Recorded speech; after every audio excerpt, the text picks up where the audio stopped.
Hi, babe. Hi. So, tell me, Mm-hmm. what's your take on love is a choice, not a feeling? Mm. What's your take on that? Mm, yeah, I think love initially stems from a point of you feel it, but as you mature in it, it's a choice. Let me How? explain. Mhm.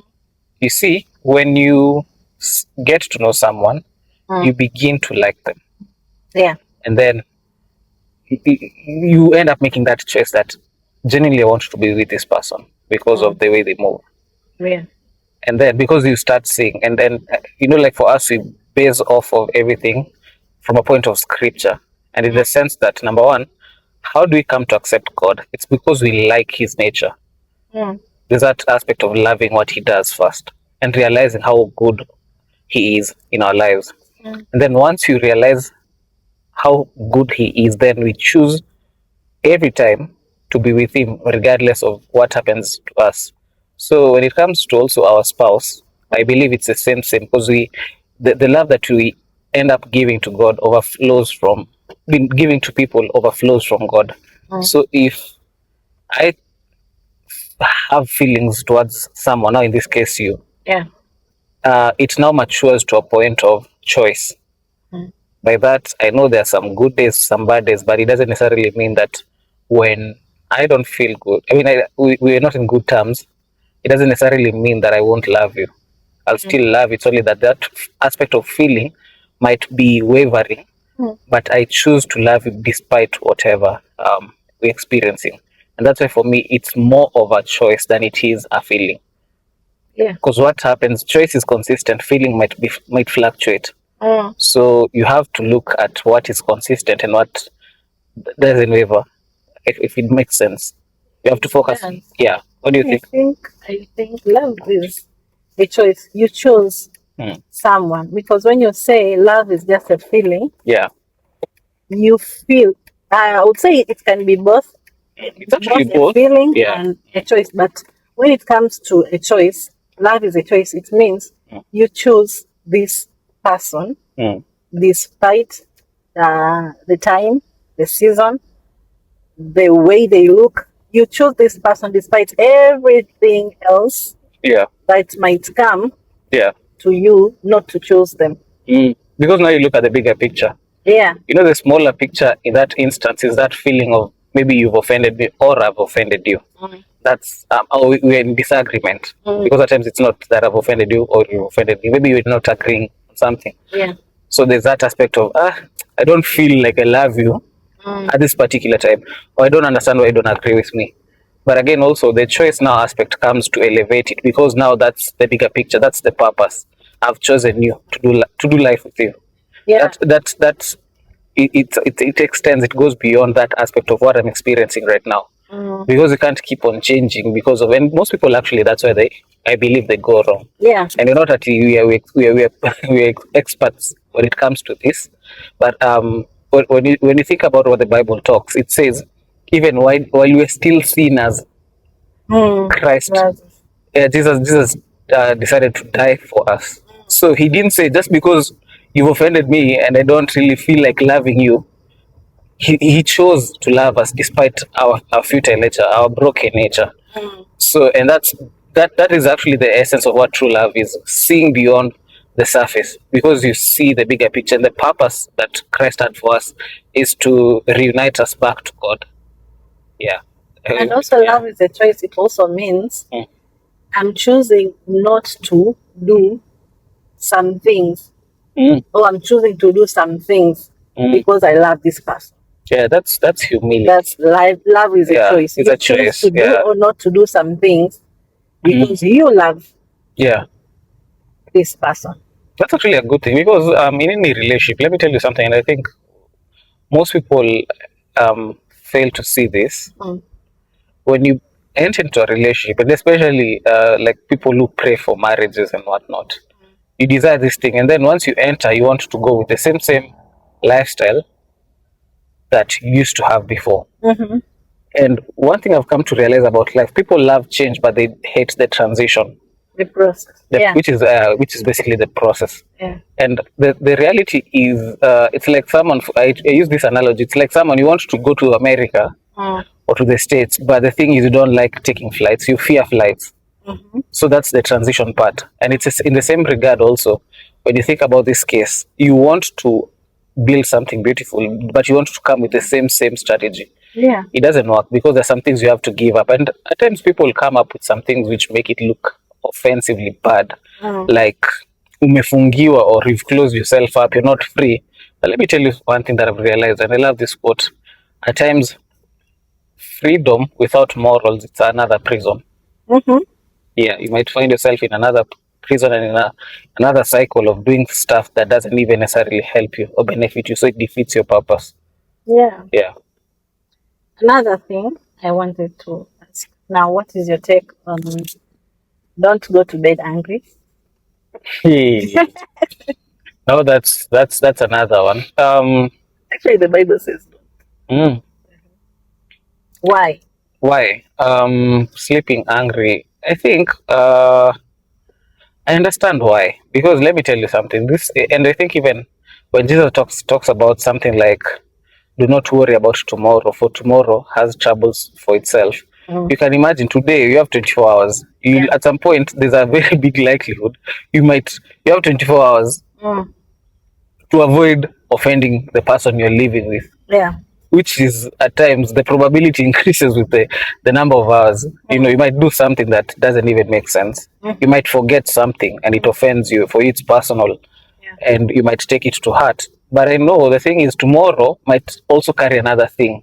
Yeah. So if you don't deal with this thing going to another day, you begin now to carry a weight now, and it now wears you out. Like, let's say if you tomorrow you have a meeting and you haven't dealt with it today, then it means tomorrow you're going to and it's an important meeting. You're going to that meeting with the same attitude, so it brings you down even the more.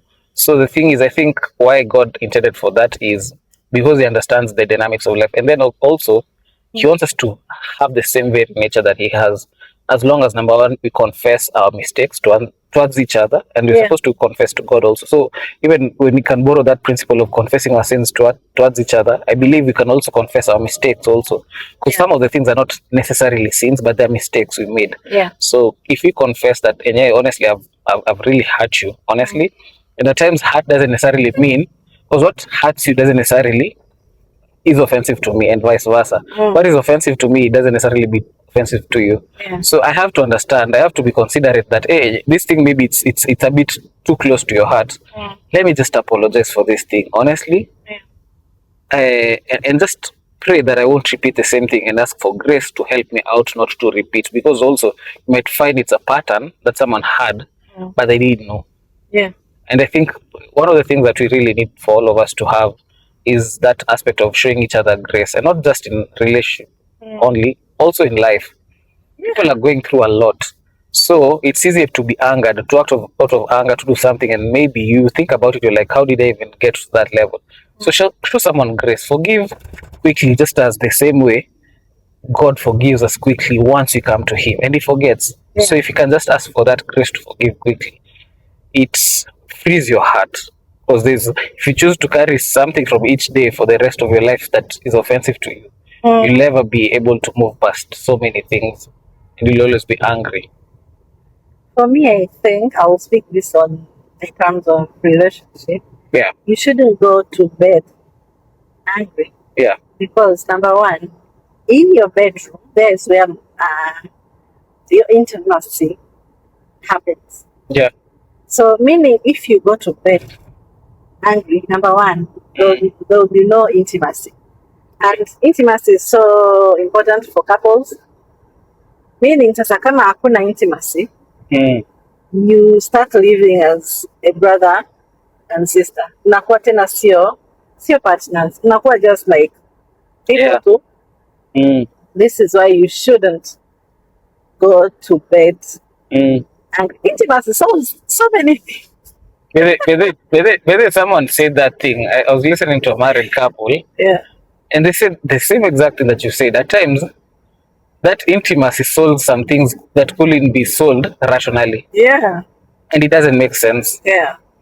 And I think, and I think when God said that this thing has to happen in marriage, I Yeah. think that's where at times he intervenes. Because even in a sexual encounter, God is there because he's the one who actually created it. Yeah. And there's some things it solves that even if your pride was here, Yeah.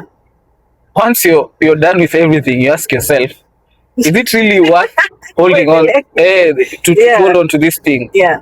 So yeah, I think God So it's important God not is to actually go a to bed. brilliant mind. Yeah. Yeah. The last thing is, what's your take on couples should share passwords? Mm, well, I don't think I have any issue to the ones who do, to the ones who don't. Let me explain why. For those who do, I think they do it out of transparency, which I also stand for that transparency. Like even besides password, I just share my life with you, not just so that you can be free. You understand my movements, not because you're insecure or anything. That's just my nature. I prefer transparency as opposed to honesty. Honesty now stems from a place of it's not a bad thing, but it's now secondary to transparency, because this one you have to explain after you're asked, so you're being honest. But transparency, you declare without being asked. Yeah. So that's a difference. So now when it comes to passwords, for me, you might choose to have, not to share, because maybe there's some things that are maybe dear. Okay, let's talk about phones. Yeah. Phones, me, I don't think there's anything that has to be hidden. You get. The problem is at times I know the instances where people say things like, "Whatever you're looking for, you'll get it." Yeah. You understand? And it's true. By the way, if you go through your partner's phone, already you have that mindset that you are looking for something bad, and you'll find it. In as much as maybe it's not even something bad, it might be maybe a conversation even between him and the friends, and it has nothing to do with you, nothing to do with ladies, but maybe something to do with, I don't know, maybe a business idea that he wanted. Yeah, they're discussing the proposal there, and maybe he hasn't told you out of his own wisdom. Maybe he's thinking about the right time to bring it out so that maybe you can pray and fast about it as it's involving you. But now if you find out maybe like it's 6 months down the line they're working on, they've been going for meetings and whatnot, maybe, and those meetings came about out of no plans. Maybe I was just out of the house, then my friend called me, "Hey, where are you? Let's go to a meeting." Then we discuss that thing. So you see, when you start seeing those conversations, you'll start thinking there are things I'm hiding from you. Yeah. And that's not the case. So my take is I don't mind sharing passwords. But again, also, I wouldn't take that grace to go and dig in and look for things that, especially in cases where it doesn't like you're open with the person. Yeah. I believe if you're not open, it will come out. The cream always rises to the top. And if you liaise with God, He will bring it out. Yeah. You get, so there's no point of living in fear that what's happening, because it's tempting at times, and especially when you start seeing some patterns that don't make sense. Yeah. When you enter a place, someone is hiding the phone, is locking the screen. Yeah. Of course, you'll be curious, but I don't think there's anything. Because again, also, I believe even for ladies, there are conversations which are just for ladies. Those ones I can never enter. And maybe I'll never even understand what's happening. And I wouldn't bother checking out. Because that's, I think only ladies might understand. Maybe, yeah, I think that's it. I don't mind sharing. But also, if for those who don't share, there has to be a valid reason. But if you're not sharing, but using that deception that you don't share because you're doing something funny, now that's a bad thing. Yeah. Yeah. For me, I don't think there's a reason. For me, I don't think there's a reason not to share if both of you know what you want. You see, pia it depends na the partner you have, because sasa unaweza ukawa una share your passwords. Maybe you're working, let's say you are working on a government office, and you're sharing your password, maybe to say you are maybe an advocate. You're Yeah. talking to your clients. And those are If your personal. your partner ana password yako, unampatia simu, but then And then it's confidential. This one, that even Yeah. a pastor, or like now even for me in ministry, there are people who share some sensitive things that they want me to hold them yeah, in very confidential, because again that's how things go south. Like I learned this from a pastor. Like when someone comes to you in confidence, don't even share with your wife. yeah, You might share from a point of wisdom, but use a hypothetical situation. yeah, You don't have to necessarily say so and so is going through this. You can say, for instance, if this ever happens, I want to use your brain for a moment. Like, how would you deal with it? yeah, Or I was reading something, I came across something. How do you? But don't throw someone under the bus, and they give you that confidence. So that's why I think at times it's a bit sensitive, yeah, and I agree with you on that. And also, I like to say this: once someone shares something with you, tayari maybe mtu amekupa maybe password za bank, maybe ama simu. Now that's not a liberty for you to go and use their money. Au sasa kuchukua simu yake all the time na kuangalia ana chat na nani, anampigia nani, kuangalia na how much on the phone. That's not a liberty. So pia you have to look una date na nani, umeoa nani. Yeah, Some yeah. people are just nosy. Ama that time maybe Nosy, and you love them. Utafanya nini? because I've had instances of even spouses, like after they actually come to a place of disagreement. You find like the lady now chooses to empty an account. You see? And you wonder, hey, okay, how did it get to this level? Or now even the petty cash now, she begins to use it the way she wants without even caring. Yeah. Just because of she's being hurt. It's like some sort of revenge. So I don't think freedom has to come to a place where now you start misusing it, because that's another thing also. I think generally as human beings, any freedom, like even us as believers, we've been given freedom by God. Yeah. Because we're being freed from the law. But now it doesn't necessarily mean now I live the way I want because I've been forgiven my sins. No, you have to apply wisdom in how you use it. Yeah. So that's it for today. I hope you have learned something. See you on the next episode. Bye. Bye.